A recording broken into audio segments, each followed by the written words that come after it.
పింఛన్లతో పాటు సంక్షేమ పథకాల లబ్ధిదారులనెత్తిన రేవంత్ సర్కారు పిడుగు వేయనుందా?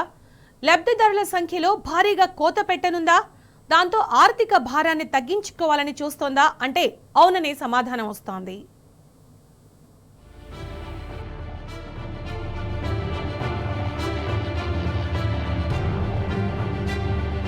ఆర్థిక భారం తగ్గించుకోవాలని రేవంత్ సర్కార్ భావిస్తోంది. అందులో భాగంగా పెన్షన్లకు, సంక్షేమ పథకాలకు ఫేషియల్ రికగ్నిషన్ విధానం అమలు చేస్తామని స్పష్టం చేసింది. దాంతో అర్హులెవరో తెలుస్తుందని సీఎం రేవంత్ తేల్చి చెప్పారు. పెన్షన్లతో పాటు సంక్షేమ పథకాల్లో అనర్హులు ఉన్నారని ఆయన సందేహిస్తున్నారు. సంక్షేమ పథకాల అమలుకు కీలక నిర్ణయం తీసుకున్నామని ప్రకటించారు. పెన్షన్లతో పాటు ఇతర సంక్షేమ పథకాల అమలుకు ఇకపై ఫేస్ రికగ్నిషన్ విధానాన్ని అమలు చేస్తామని స్పష్టం చేశారు. త్వరలో రాష్ట్ర వ్యాప్తంగా అమల్లోకి తీసుకొస్తామని వెల్లడించారు. దీని ఆధారంగా ఎంతమంది ఉంటారు, ఎన్ని నిధులు కావాలో లెక్కిస్తామని తెలిపారు. అన్ని శాఖల్లో ప్రభుత్వ ఉద్యోగులకు ఫేస్ రికగ్నైజేషన్ అమలు చేస్తామని సీఎం రేవంత్ రెడ్డి తేల్చి చెప్పారు.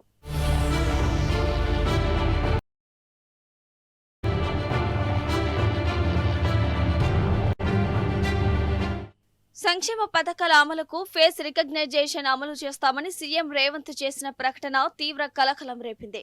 రేవంత్ వ్యాఖ్యలతో పెన్షన్, సంక్షేమ పథకాల లబ్ధిదారులు తీవ్ర ఆందోళన చెందుతున్నారు. ఇది లబ్ధిదారులను కోత పెట్టేందుకు చేస్తున్న కుట్రేనని మండిపడుతున్నారు. ఇప్పటికే ఖజానా ఖాళీ అని అంటున్న రేవంత్ రెడ్డి ఆర్థిక భారాన్ని తగ్గించుకునేందుకే ఇలాంటి నిర్ణయం తీసుకున్నారని ఆరోపిస్తున్నారు.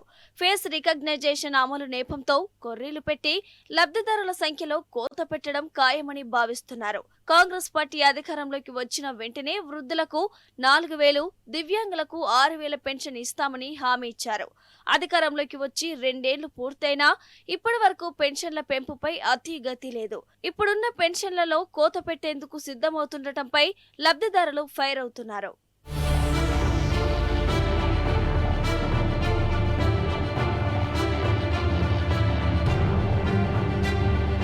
2 వ్యవసాయం, అనుబంధ శాఖలు, కార్పొరేషన్ కార్యాలయాల్లో ఉద్యోగుల హాజరుపై బయోమెట్రిక్ ఫేషియల్ రికగ్నైజేషన్ యాప్ ఏర్పాటు చేయాలని హెచ్ఓడీలకు వ్యవసాయ శాఖ కార్యదర్శి సురేందర్ మోహన్ ఆదేశాలు జారీ చేశారు. విధులకు ఆలస్యంగా హాజరయ్యే ఉద్యోగులపై తీసుకున్న యాక్షన్ రిపోర్టులు అందించాలని స్పష్టం చేశారు.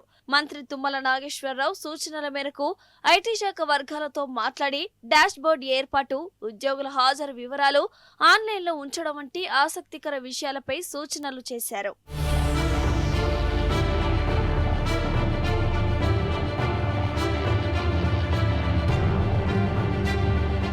2.5 లక్షల మంది కాంట్రాక్ట్ అవుట్ సోర్సింగ్ ఉద్యోగులపై రేవంత్ సర్కార్ కుట్రకు తెరలేపింది. భారీగా ఉద్యోగాలు తీసేందుకు చర్యలు చేపట్టింది.